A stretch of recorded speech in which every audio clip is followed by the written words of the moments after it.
वालेकुम बच्चों। तो कैसे हैं आप लोग। आज हम पढ़ने जा रहे हैं, अपना लास्ट लेक्चर है इलेक्ट्रोस्टैटिक्स का। उसके बाद हम नेक्स्ट चैप्टर की तरफ जाएंगे। हो सके इस चैप्टर का आपको लाइव वन शॉट मिले तो मैं इसका जो कम्युनिटी पोस्ट में आपको बता दूंगा कि लाइव वन शॉट होना है या नहीं होना। तो इसके लिए भी आप लोग तैयार रहें, ठीक है जी। तो नेक्स्ट बात कर लेते हैं। इस चैप्टर का लास्ट जो टॉपिक है, इसको बहुत सारे बच्चे फॉर्मेटिव समझ के इसको नहीं पढ़ते हैं। तो ये फॉर्मेटिव नहीं है, ठीक है। इसके अंदर एक चीज है फॉर्मेटिव है, जो मैं नहीं पढ़ाऊंगा। जो पढ़ा रहा हूँ ये फॉर्मेटिव नहीं है, सबमेटिव है। तो ये चीज़ें आपने करनी है। और ये बहुत थ्योरेटिकल टाइप का है, लेकिन बहुत सादे से क्वेश्चन बन करके आ सकते हैं। और आपके एसएलओ में ये क्वेश्चन बने हुए भी हैं, तो वहां से आप देख भी सकते हैं। वही क्वेश्चन मैं यहाँ पे साथ साथ बताऊंगा कि ये एसएलओ का क्वेश्चन है, ऐसा ऐसा पूछा गया है। तो आपने अपने पास वो नोट करना है और उसको समझ लेना है, ठीक है। और पूरे चैप्टर के जो नोट्स आपको हैं वो मैं दे चुका हूँ व्हाट्सएप चैनल में। और व्हाट्सएप चैनल कहाँ से मिलेगा भाई? व्हाट्सएप चैनल आपका जो चैनल है उसके अंदर जो लिंक्स होती हैं उसमें ही जाएंगे तो व्हाट्सएप चैनल भी मिलेगा। वहां से आप चैनल पे चले जाएं, वहां से नोट्स पूरे चैप्टर का एक ही साथ डाउनलोड कर दीजिएगा। तो शुरू करते हैं इलेक्ट्रिकल ब्रेकडाउन। बेसिकली बच्चों, नॉर्मली जो भी इंसुलेटर रहता है इसको हम इतना वो समझते रहते हैं कि ये इंसुलेटर है तो ये चार्ज या इलेक्ट्रिक करंट को फ्लो करने नहीं देगा, या चार्जेस को अपने में से फ्लो करने नहीं देगा। तो ये हमारी बहुत बड़ी गलतफहमी होती है। तो होता क्या है कि आमतौर पर जो इंसुलेटर है वो हमारे पास नॉर्मली क्या रहता है? नॉट कंडक्ट इलेक्ट्रिसिटी, ठीक है। डोंट अलाउ इलेक्ट्रिसिटी, ये अलाउ नहीं करता। किस चीज को अलाउ नहीं कर सकता? इलेक्ट्रिसिटी को। अगर ये इलेक्ट्रिसिटी को अलाउ नहीं करता तो फिर क्या करता है?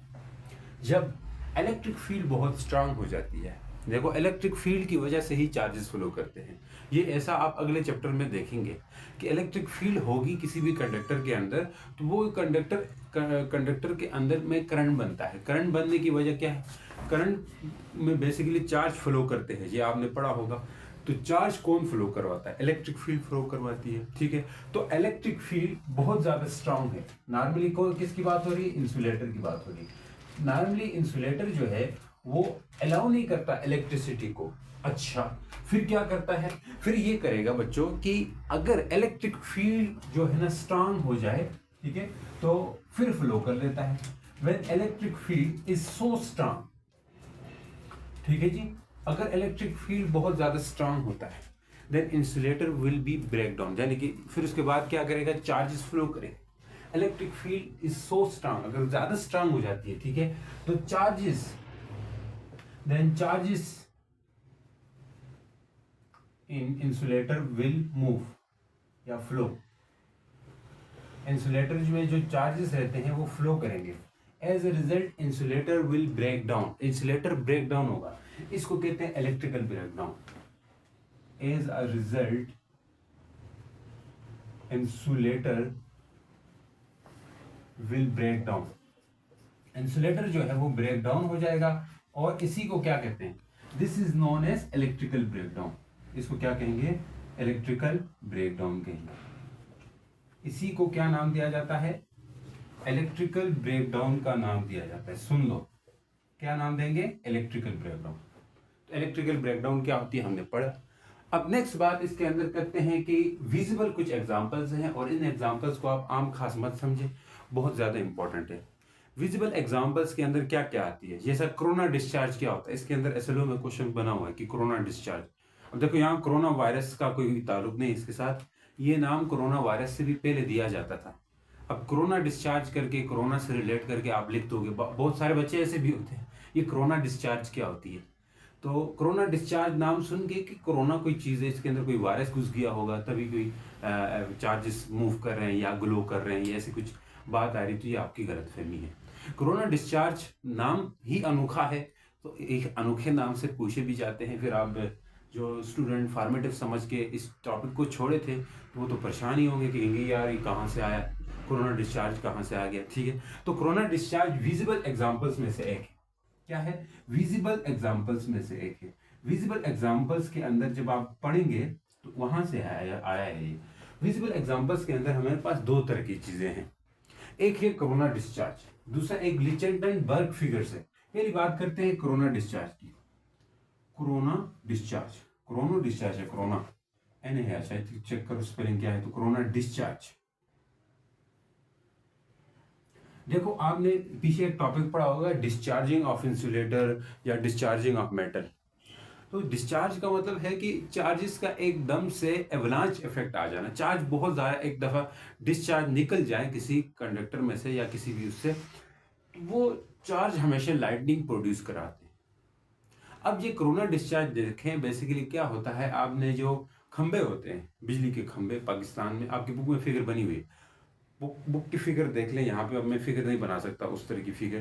तो वो जो फिगर है बुक की, उसमें देखें जो तारें होती है बिजली की तारें, उसके भी साइड साइड से चिंगारियां उठ रही होती है, चिंगारियां उठ रही होती है, तर तर की आवाजें आती होती है। गौर किया है कभी? हाँ सर किए। वो जो चिंगारियां उठ के उसके आसपास ऐसा लग रहा होता है ये तार जो है वो जल रही है, ऐसा लगता है, क्योंकि उस वक्त कोरोना डिस्चार्ज हो रहा होता है। हाँ, कोरोना डिस्चार्ज हो रहा था। उसकी वजह क्या है? देखिए, जो तार हम वायरिंग जो है, खंबे की वायर जो है, वो जिस मीडियम में से लेके जाते हैं, वो मीडियम क्या है? एयर है, हवा है। तो हवा में से हम तार को लेके जाते हैं ना, खंबे की जो तार है वो किधर से जाती है? क्या जमीन के अंदर से जाती है? नहीं। कहाँ से जाती है? एयर में से जाती है। तो वो जो एयर में से जाती है, तो तार के अंदर तो क्या था? हाई वोल्टेज थी। तार के अंदर करंट या वोल्टेज तो होती है ना? हाँ सर होती है। जो पावर लाइंस बोलते हैं, इनको क्या बोलते हैं? Power lines. जो बिजली की तार है उनको पावर लाइंस बोलते हैं। इनके अंदर बहुत ज्यादा वोल्टेज होती है। हाँ सर होती है। अगर बहुत ज्यादा वोल्टेज है तो ये जब एयर में से जाएंगे, तो एयर तो क्या है? इंसुलेटर है। तो जब एयर आयनाइज हो जाएगी, तो क्यों क्यों क्यों क्यों जब बहुत ज्यादा चार्जेस एक जगह में से जाते हैं, बेसिकली करंट है तार के अंदर, तो चार्जेस मूव कर रहे हैं। हाँ सर कर रहे हैं। वो जो तार के अंदर जो चार्जेस मूव कर रहे हैं, वो चार्ज जो एयर है, हवा है, उसको भी आयनाइज कर देंगे। आयनाइज करने का मतलब क्या है? यानी कि सेपरेट कर देंगे पॉजिटिव और नेगेटिव आयन में। जब आयनाइज करेंगे, तो आयनाइज की वजह से जो तार का जो करंट है वो हवा में भी फ्लो करने लगता है। हवा में फ्लो करेगा तो इसको क्या कहेंगे? कोरोना डिस्चार्ज कहेंगे। तो लिख लेते हैं आज। तो कोरोना डिस्चार्ज क्या है? इट इज फेंट ग्लो इफेक्ट। ये फेंट ग्लो होता है, एकदम ग्लो नहीं होता, लेकिन फेंट ग्लो होता है। इट इज फेंट glow effect around any high voltage object. Any high voltage object. भाई, जो आपके पास तार है वो एक हाई वोल्टेज ऑब्जेक्ट है या नहीं है? हाँ है सर। तार के अंदर बहुत ज्यादा बड़ी वोल्टेज जा रही होती है, तो इसलिए कह सकते हैं it is a faint glow effect around high voltage object such as power lines. Bracket के अंदर लिखूंगा, समझ जाओगे। Power lines high, it is faint glow effect around any high voltage object. This is called what? This is called corona discharge. इसी को corona discharge कहते हैं। ऐसा देखा है बुक के अंदर, देखी फिगर बनी हुई है। अच्छा सर, अब ये क्यों होती है? काज क्या है? इसकी वजह क्या है? पूछ सकते हैं ना। तो आप वजह क्या लिखोगे? It is cause due to ionization. It is cause when air around a wire या air around a power lines is get ionise. ये तब होता है जब हवा जो होती है पावर लाइंस के गिर्द की, इर्द गिर्द की जो हवा होती है, वो आयनाइज हो जाए। केमिस्ट्री में पढ़ते हो ना, आयनाइजेशन किसे कहते हैं? आयनाइज हो जाए, ठीक है। It is cause, it causes लिखो, it is causes due to, it cause लिखो इट काज ड्यू टू। अब फिजिक्स में ऐसे ज्यादा इंग्लिश की वोकैबुलरी में या उसमें न जाए, सिंपल बात अगले तक पहुंचानी है, ठीक है। फिजिक्स में आप यूं ना समझे मुझे हाई फाई इंग्लिश आएगी फिजिक्स पर, अगले तक बात पहुंचा दो काफी रहती है, ठीक है। It is cause due to इतनी अच्छी इंग्लिश मुझे भी नहीं आती, मैं सच बता रहा हूँ, फिर भी आप लोगों को फिजिक्स पढ़ा रहा हूँ, ठीक है। तो फिजिक्स में ऐसे आप हाई वोकैबुलरी के साथ जाएं नहीं, कंसेप्ट आप अच्छा अपना बना लो। कंसेप्ट बनाने के बाद क्या करना है सर? कंसेप्ट बना लिया, बात आगे पेपर जो एग्जामिनर है उस तक पहुंचा दो, या आपका जो स्कूल का टीचर है उस तक आप बात पहुंचा लें।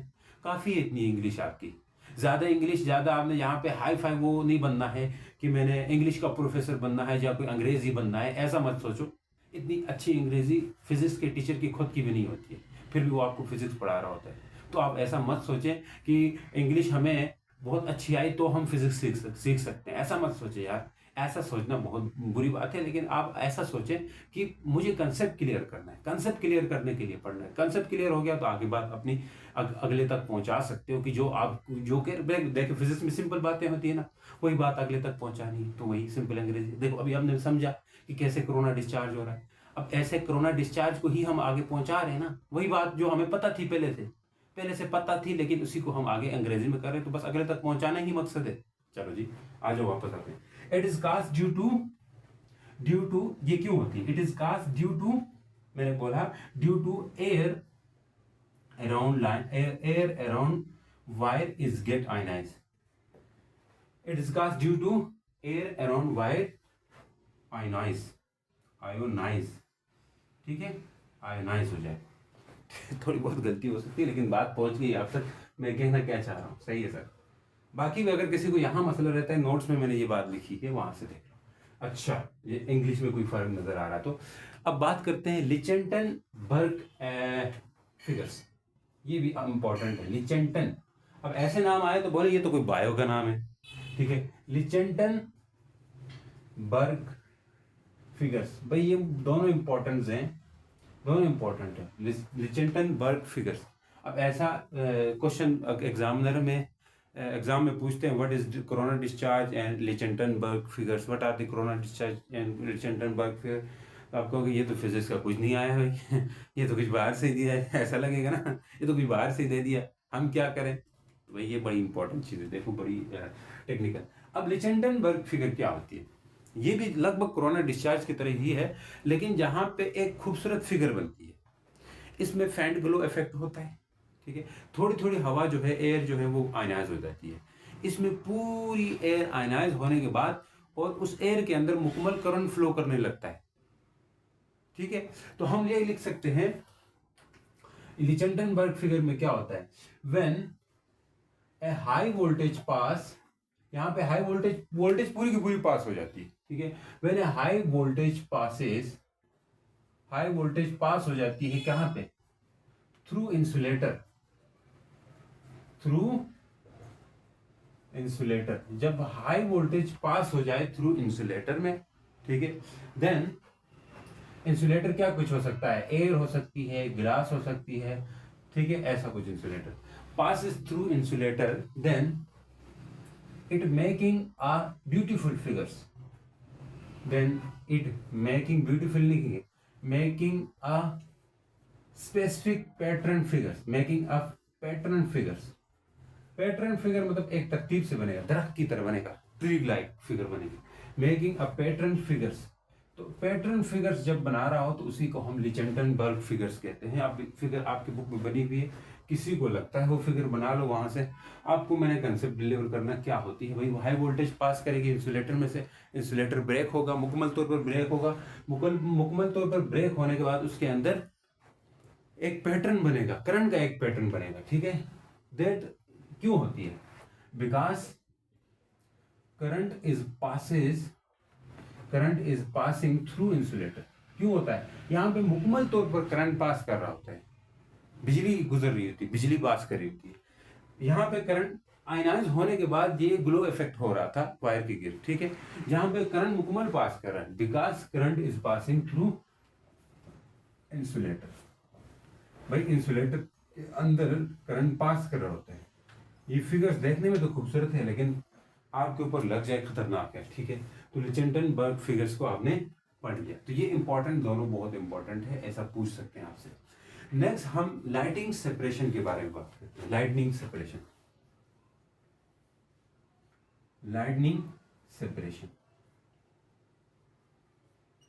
देखो लाइटिंग सेपरेशन का क्या वो है, जब हाई इलेक्ट्रिकल एनर्जी पास करे क्लाउड से ग्राउंड में, लाइटनिंग सेपरेशन कब होती है? ये तब होती है। लाइटनिंग किसे कहते हैं, पहले ये समझो, लाइटनिंग किसे कहते हैं। लाइटनिंग सेपरेशन को तो समझ आएगी कि कैसे लाइट क्लाउड के अंदर से ग्राउंड में आ जाती है।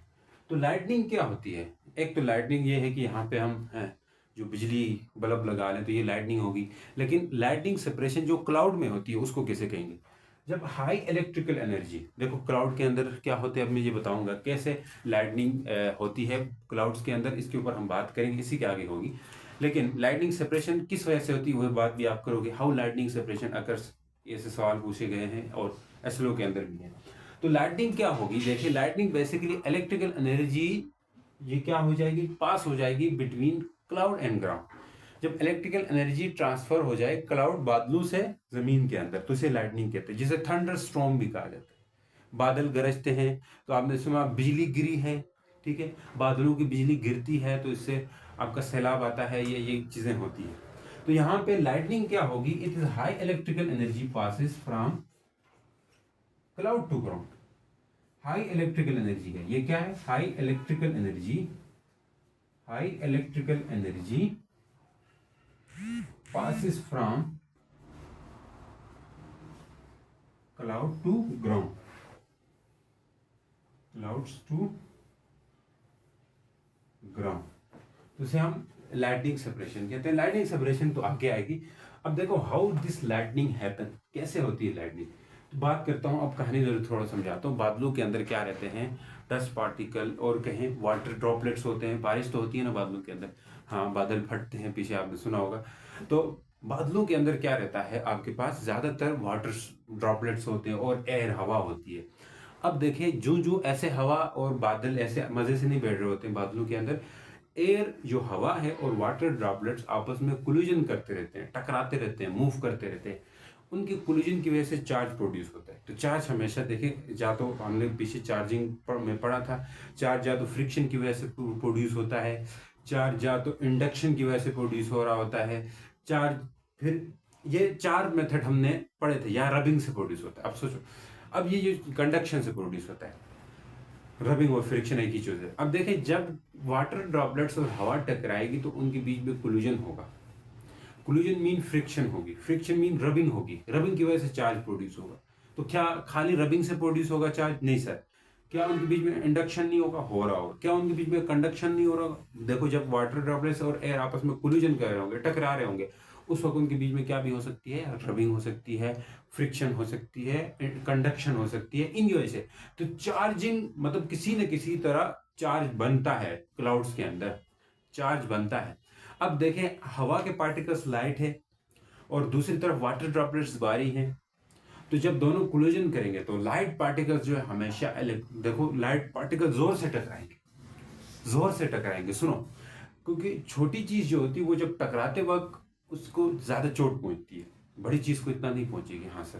तो मतलब एयर पार्टिकल्स, हवा के जो मॉलिक्यूल्स हैं वो जल्दी जल्दी इलेक्ट्रॉन को लूज करने की, मेरी बातों को गौर से समझना, एक तरफ वाटर ड्रॉपलेट्स है, एक तरफ हवा है, तो हवा लाइट है, वाटर ड्रॉपलेट भारी है। हाँ सर है। तो इसका मतलब है दोनों के बीच में कोलिजन जब होगा तो हवा जो है, एयर जो है, वो अपने में से इलेक्ट्रॉन को जल्दी लॉस करेगा।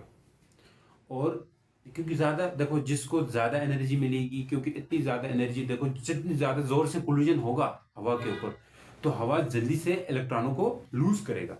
अब लूज करके वो पॉजिटिव चार्ज गेन करेगा, क्योंकि आपको पता है जो लूज करता है उसके पास पॉजिटिव चार्ज आ जाता है, जो गेन करता है उसके पास क्या आता है, नेगेटिव चार्ज आ जाता है। हाँ सर। तो अब सोचो खुद ही, जो लूज करेगा पॉजिटिव, अब हवा के पार्टिकल्स या मॉलिक्यूल्स लूज कर रहे हैं तो पॉजिटिव चार्ज गेन करेंगे। और ये हवा के पार्टिकल्स क्या है, एयर जो है वो लाइट है, एयर जो है लाइट है और वो लूज कर रही है। और वाटर ड्रॉपलेट से, वाटर ड्रॉपलेट मतलब जो बारिश बनेगी जिससे, वो वाटर ड्रॉपलेट क्या है, वो आपके पास भारी है, हेवी है, तो वो गेन करेंगे, गेन करके ऊपर चले जाएंगे। तो हम यहाँ ये बात लिख सकते हैं कि ये लिखी हुई नोट्स में भी क्या बात लिखी हुई है कि due to collision between air and water droplets the air particles are light, therefore they lost electron and gain positive charge, and the water droplets are heavy, therefore they will gain electron and they will get negative charge। तो जो positive charge जो है किसके पास रहा है, air के पास रहा है, तो एयर जो है ना ऊपर चली जाएगी, बारी चीज नीचे आ जाती है, ठीक है। तो एयर जो है ना मूव अपवर्ड करेगी। अब बादलों में ऊपर वाली साइड पे बादल की दो साइड्स होंगी, बादल की कितनी साइड्स होंगी, दो साइड होंगी। बादलों की जो ऊपर वाली साइड होगी उसमें पॉजिटिव चार्ज चला जाएगा और बादल की नीचे वाली साइड में नेगेटिव चार्ज चला जाएगा। क्यों जाएगा, इस बात का मैं आपको बताता हूँ। देखो ये मैंने बादल बनाए, हाँ सर बादल बनाए। अब इन बादलों में ऊपर पॉजिटिव चार्ज जाएगा क्योंकि लाइट पार्टिकल्स ऊपर जाएंगे और लाइट पार्टिकल एयर थी, तो यहाँ पे पॉजिटिव चार्ज जाएगा। और यहाँ पे नेगेटिव चार्ज चला जाएगा क्योंकि यहाँ पे वाटर ड्रॉपलेट, बादलों की निचली वाली साइड में पानी होगा, ऊपर वही हवा होगी। समझ गए सर, समझ गए। अब क्या होगा, नीचे जमीन पड़ी हुई, नीचे एयर ग्राउंड है, ये ग्राउंड है और ये क्लाउड है, पूरा का पूरा बादल है। अब this lower portion of a बादल, लोअर पोर्शन ऑफ अ बादल, बादल नहीं cloud, lower portion of a cloud will induce positive charge on a ground. Induce समझते हो, इंडक्शन तो होता है जब नेगेटिव चार्ज बॉडी को किसी न्यूट्रल के पास ले आए, तो जमीन न्यूट्रल है। हाँ सर, क्यों न्यूट्रल है? क्यों? पॉजिटिव नेगेटिव चार्ज बराबर। अब देखो, तो इधर पॉजिटिव चार्ज इंड्यूस करवा देगा कौन? बादल। बादल इधर पॉजिटिव चार्ज इंड्यूस करवाएंगे। अब यहाँ दो इंपॉर्टेंट चीजें हैं, एक है स्टेप लीडर है, स्टेप लीडर। अब ये इसका सवाल पूछा है पेपर के अंदर कि स्टेप लीडर कैसे फॉर्म होती है, मैं ये भी बताऊंगा। और एक होता है स्ट्रीमर अप, स्ट्रीमर अप। ये दोनों नाम अनोखे हैं लेकिन समझो बड़े आसान है। अब जब बिजली गिरेगी बादलों से नीचे ग्राउंड के ऊपर, उस वक्त दोनों चीजें फॉर्म हो रही होंगी।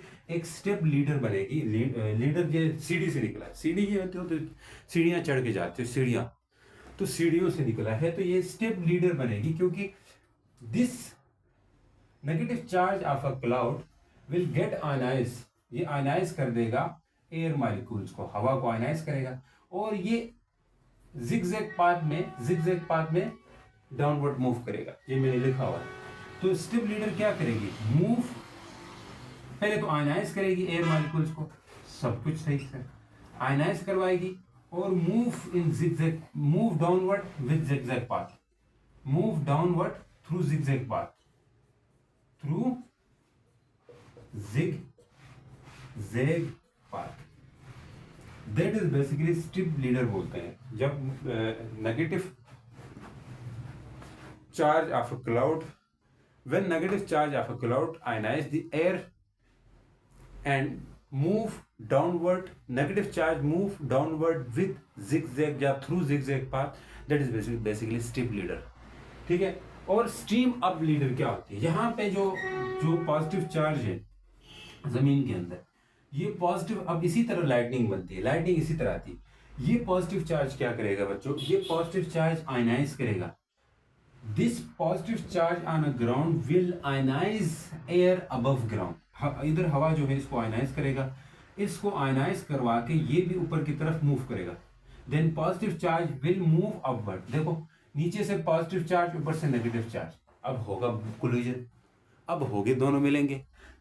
अब पॉजिटिव चार्ज नेगेटिव चार्ज वाले को क्या बोलते थे? इसको कहते थे स्टीप लीडर, स्टीप लीडर बोलते थे। हाँ सर, जो नेगेटिव चार्ज था नीचे से ऊपर आ रहा, स्ट्रीम अप, इस स्ट्रीम अप को क्या बोलते थे? स्ट्रीम अप को हम एक नाम देते थे, जिसको हम ये इसको स्ट्रीम अप ही है, लेकिन इसमें कौन सा चार्ज होता है? Positive charge. स्ट्रीम अप है, स्ट्रीम अप फ्रॉम ग्राउंड बोलते हैं इसको। When streamer and stream leader will meet, then lightning happening, lightning happen. तो लाइटनिंग कैसे होती है? तो आप ऐसे एक्सप्लेन कर दोगे, ठीक है जी, समझ चुके हो? हाँ सर। अब बात करते हैं अनकंट्रोल इलेक्ट्रिकल चार्जिंग क्या होती है। अनकंट्रोल इलेक्ट्रिकल चार्जिंग मतलब अनकंट्रोल, ये इसी तरह लाइटनिंग की तरह ही है। मतलब जब अनकंट्रोल लाइटनिंग हो रही होगी, जैसे ऊपर से ये अनकंट्रोल है ना, इसको भी आप रोक सकते हो? नहीं सर, नहीं रोक सकते, तो ये अनकंट्रोल है। ये लास्ट लेक्चर है भाई, सही है। अनकंट्रोल क्या चल रहा है जी? Uncontrol lightning, uncontrol electrical charging, uncontrol electrical, uncontrol electrical charging. अब इसमें क्या रहता है? तो जो अनकंट्रोल इलेक्ट्रिकल चार्जिंग है, यहाँ पे एक तो चार्ज कंट्रोल नहीं होगा, बिकॉज हमें पता है जो क्लाउड होते हैं ना, क्लाउड्स होते हैं, इनमें पॉजिटिव एंड नेगेटिव चार्ज रहता है, both positive and negative charge. When charge की कंसंट्रेशन बहुत ज़्यादा होती है, क्या चीज़? इन चार्जेस की कंसंट्रेशन बहुत ज़्यादा होती है, तो जो हवा है वो आयनाइज, वो इंसुलेटर नहीं लेती है, एयर विल गेट आयनाइज, ठीक है। व्हेन ये जो स्ट्रेंथ ऑफ चार्जेस है ज़्यादा हो जाए, अब चार्ज देखो ऊपर, ये देखो, अब यहाँ पे देखो, अब यहाँ पे ये क्यों सेपरेट हुए? किसी का मैंने बोला था क्यों सेपरेट हुए? लाइट चार्जेस ऊपर गए, अब गए तो ऐसे थोड़ी ना होगा, यहाँ इसके बीच में इलेक्ट्रिक फील्ड बनेगी कि नहीं बनेगी? हाँ सर, पॉजिटिव से नेगेटिव की तरफ इलेक्ट्रिक फील्ड बनती है, हाँ, और इधर नीचे से ऊपर की तरफ भी इलेक्ट्रिक फील्ड बनेगी। देखो ये असल वजह है। तो यहाँ क्लोराइड में पॉजिटिव एंड नेगेटिव चार्ज होते हैं। Then due to strong electric field air get ionised and uncontrolled electrical charging will happen, और अनकंट्रोल्ड इलेक्ट्रिकल चार्जिंग हो जाएगा। ठीक है, ये बात हमने शुरू में भी की। लेकिन यहाँ मेन बात है, जब अनकंट्रोल्ड डिस्चार्जिंग हो रही हो या चार्जिंग हो रही हो, उस दौरान हमने किन किन सेफ्टी का हमने यूज करना है। सबसे पहले इसका क्या नुकसानात है वो देखें। डेंजर्स ऑफ लाइटनिंग, आपकी बुक में डेंजर्स ऑफ लाइटनिंग कि पूछ सकते हैं लाइटनिंग के क्या खतरात हो सकते हैं।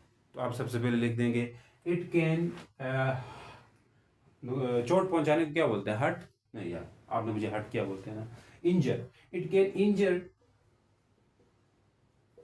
इंजर कर सकती है, चोट पहुंच सकती है। Or kill people and animal, लोगों को मार सकती है और एनिमल्स को भी मार सकती है, जो भी नीचे ऐसी जो लिविंग थिंग्स हैं उनको मार सकती है। इसका एक डेंजर ये। It can damage buildings,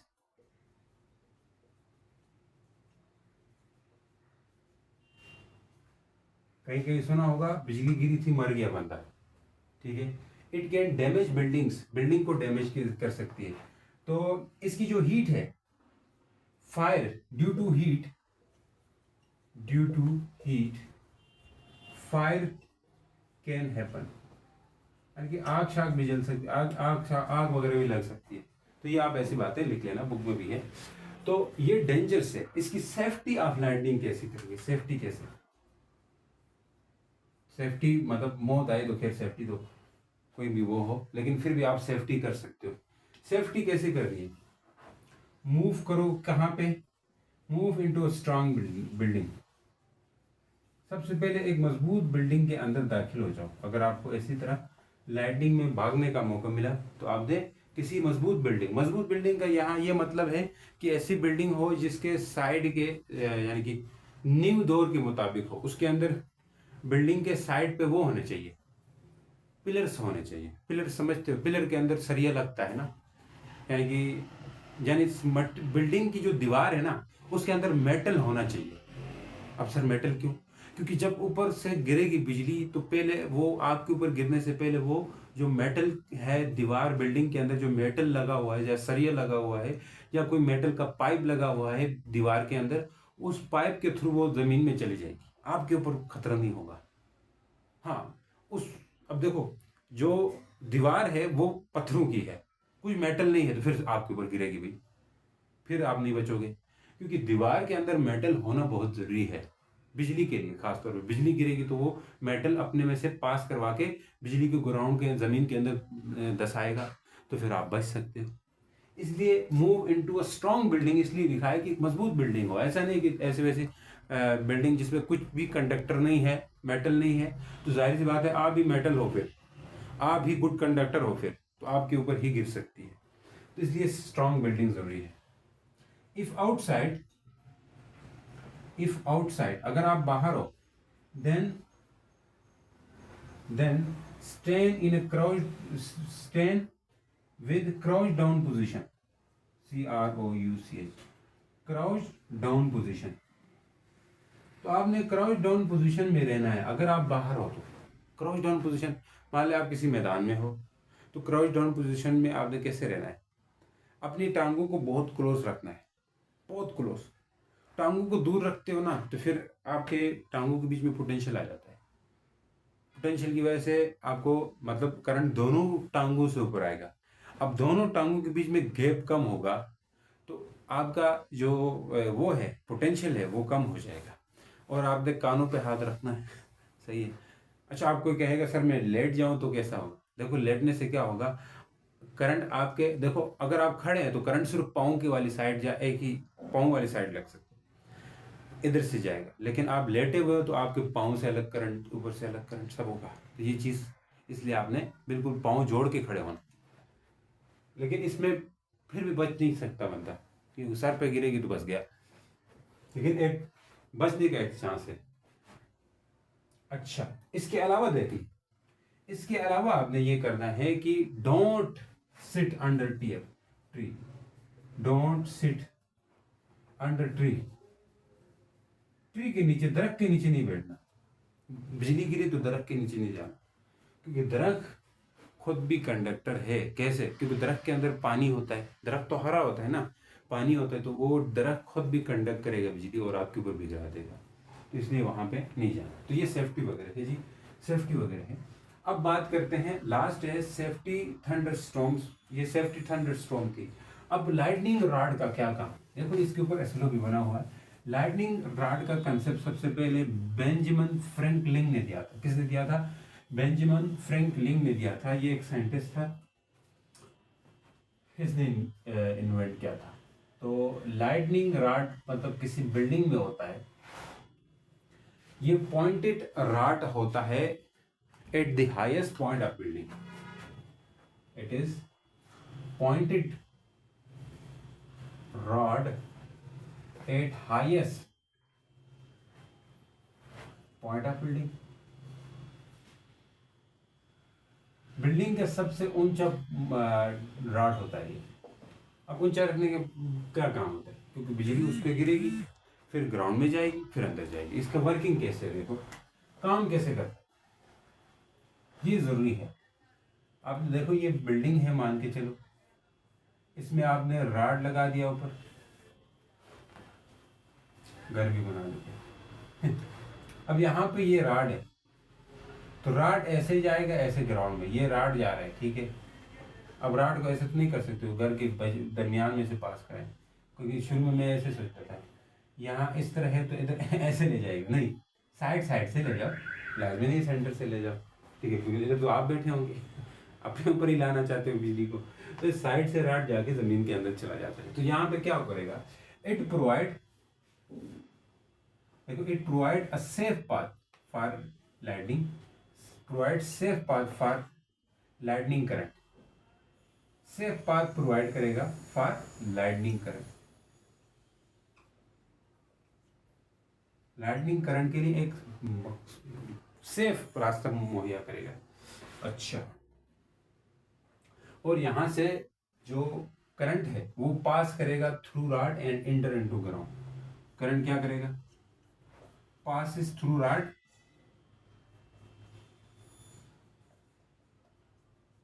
and enter into the ground।